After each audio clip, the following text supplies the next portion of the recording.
Hi friends, welcome to Relax Recipes. சேமியா சமைக்கல பார்த்தீங்கன்னா கொஞ்சம் தண்ணி கூடிட்டா கூட உங்களுக்கு குழஞ்சு போயிடும். தண்ணியை நம்ம கொஞ்சம் குறைவாக விட்டு உதிரியாக வேணும் அப்படின்னு பார்த்தீங்கன்னா வேகாமல் போயிடும். இன்றைக்கி நம்ம சரியான அளவு வச்சு சேமியா எப்படி பொல குக் பண்ணுறதுன்னு பார்க்கலாம். இன்றைக்கி நம்ம வெஜிடபிள்ஸ் சேர்த்து சேமியா பிரியாணி ஸ்டைலில் பண்ண போகிறோம்.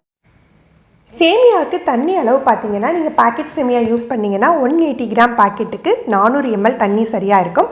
நம்ம பாத்திர அளவு வேணும் அப்படின்னு சொன்னோன்னா நீங்கள் சேமியாவை முதல்ல வறுத்து எடுத்துக்கணும். இது வறுத்த சேமியா தான் இருந்தாலும் வாசம் வர்ற வரைக்கும் லைட்டாக வறுத்து எடுத்துக்கலாம். வறுத்த பிறகு பாத்திரத்தில் எந்த அளவு இருக்குதோ அதே அளவுக்கு நம்ம தண்ணி சேர்த்துக்க போகிறோம்.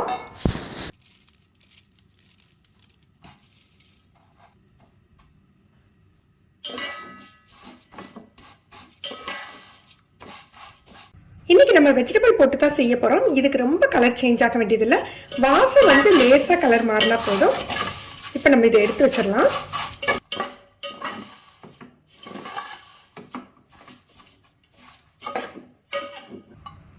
ஒரு 2 டேபிள் ஸ்பூன் எண்ணெய் சேர்த்துக்கணும். எண்ணெய் சூடானாக்கில் வெங்காயம் பெரிய சைஸாக இருந்ததுனால ஒரே ஒரு வெங்காயம் எடுத்துக்கணும்.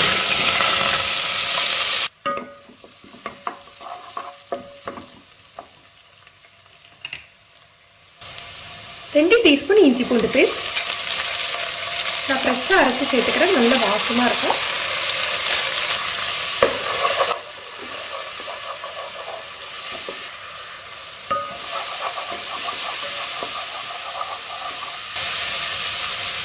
ஒரு தக்காளி, 2 அல்லது 3 பச்சை மிளகாய் சேர்த்துக்கலாம். ஒரு கைப்பிடி மல்லி இலை, கொஞ்சமாக கேரட், உங்களுக்கு எந்த வெஜிடபிள் பிடிக்குமோ சேர்த்துக்கலாம். நான் கேரட்டும் பச்சை பட்டாணிக்கு பதிலாக காஞ்ச பட்டாணி வேக வச்சு சேர்த்துக்கிறேன். நீங்கள் பச்சை பட்டாணி கிடச்சதுன்னா டேரெக்டாகவே சேர்த்துக்கலாம்.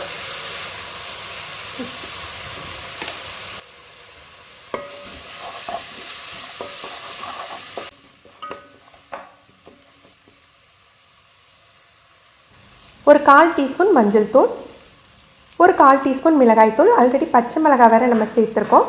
ஒரு 1/2 ஸ்பூன் மசாலா தூள் சேர்த்துக்கலாம். அப்புறம் பட்டை கிராம்பு ஏலக்காய் தூள் ஒரு 1/2 டீஸ்பூன் சேர்த்துக்கிறேன். இதெல்லாம் நல்லா மிக்ஸ் பண்ணி விட்டுடலாம்.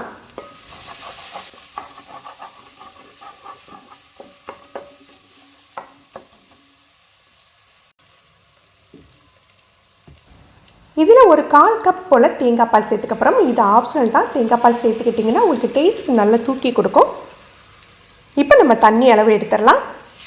சேமியா எந்த அளவுக்கு இருந்ததோ அதே அளவுக்கு நம்ம தண்ணி சேர்த்துக்க போகிறோம். இதில் தேங்காய் பாலையும் சேர்த்து தான் நம்ம அளவு கணக்கு பண்ணிக்கணும். உப்பு காரம் செக் பண்ணிக்கலாம். இது நல்லா கொதி வரட்டும்.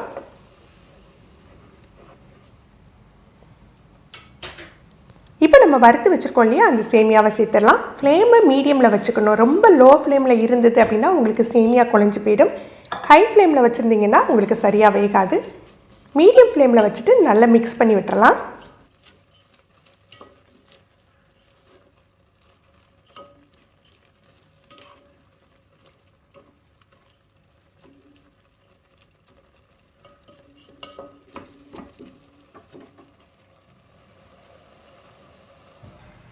தண்ணியெல்லாம் இந்த மாதிரி இஞ்சின பிறகு சேமியாவை நல்லா பரத்தி விட்டுக்கணும். மேலே ஒரு 1/2 ஸ்பூன் அல்லது 1 ஸ்பூன் நெய் சேர்த்துக்கலாம்.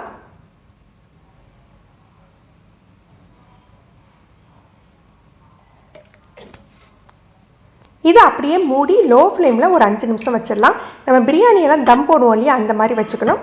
இல்லை நீங்கள் தோசைக்கல் மேலே கூட எடுத்து வச்சுக்கோங்க. இது தம் ஆகிறதுக்குள்ளே இதுக்கு டக்குன்னு செய்யக்கூடிய ஒரு முட்டை பொடிமாஸ் பார்த்துடலாம். 4 முட்டை எடுத்து வச்சுருக்கேன். 2 டீஸ்பூன் எண்ணெய் சேர்த்துக்கலாம்.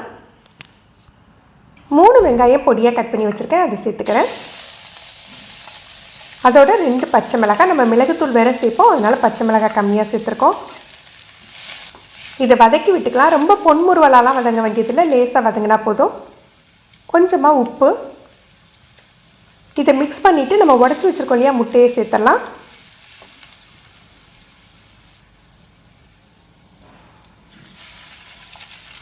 இப்போ முட்டைக்கு தேவையான அளவுக்கு உப்பு சேர்த்துக்கலாம். இதில் மசாலா எதுவுமே சேர்க்க போகிறதில்ல, மிளகுத்தூள் மட்டும்தான் சேர்க்க போகிறோம். முட்டையை போட்ட உடனே நம்ம அடித்து கலக்கி விடுறதுக்கு பதிலாக லைட்டாக கிளறி விட்டீங்க அப்படின்னா உங்களுக்கு முட்டை நல்லா சாஃப்டாக குக் ஆகும். இந்த மாதிரி அப்பப்போ கிளறி விடுங்க. ஃப்ளேம் கண்டிப்பாக குறைவாக தான் இருக்கணும். தீயை குறைவாக வச்சுட்டு தான் இந்த மாதிரி கிளறி விடணும்.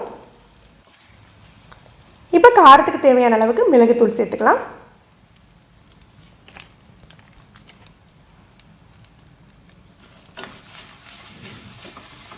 இந்த மாதிரி கிளறினா உங்களுக்கு வந்து நல்ல சாஃப்டாக முட்டை குக்காகும். மிளகுத்தூளோட வாசமும் தூக்கலாக இருக்கும். இந்த வெஜிடபிள் சேமியாவுக்கு இந்த முட்டை பொடிமாஸ் வந்து நல்ல காம்பினேஷனாக இருக்கும். நீங்கள் ட்ரை பண்ணி பாருங்கள். விருப்பப்பட்டால் கொஞ்சமாக மல்லி இலை தூவி இறக்கிக்கலாம். இப்போ சேமியா ரெடி ஆயிடுச்சு. சேமியாவை சூடாக இருக்கையில் கிளறையில் உங்களுக்கு குழஞ்சிடும், உடஞ்சிடும். இந்த மாதிரி லைட்டாக எடுத்து விட்டுருங்க. கொஞ்சம் ஆவி அடங்கின பிறகு நீங்கள் எடுத்தீங்க அப்படின்னா உங்களுக்கு நல்ல உதிரி உதிரியாக பொலன்னு கிடைக்கும். ஃப்ரெண்ட்ஸ், நீங்களும் இந்த ஸ்டைலில் சேமியா பிரியாணி ட்ரை பண்ணி பாருங்கள். எப்படி இருந்ததுன்னு கமெண்ட் பண்ணுங்கள். இந்த வீடியோ உங்களுக்கு பிடிச்சிருந்ததுன்னா லைக் பண்ணி ஷேர் பண்ணுங்கள். நீங்கள் நம்ம சேனலுக்கு புதுசு இன்றைக்கி தான் ரிலாக்ஸ் ரெசிபீஸ் ஃபஸ்ட் டைம் பார்க்குறீங்க அப்படின்னா சப்ஸ்கிரைப் பண்ணி கீழே உள்ள பெல் பட்டனில் ஆல் செலக்ட் பண்ணி வச்சுக்கிட்டிங்கன்னா நம்ம சேனலில் வீடியோக்கள் போட்ட உடனே உங்களுக்கு நோட்டிஃபிகேஷன் கிடைக்கும். தேங்க்யூ.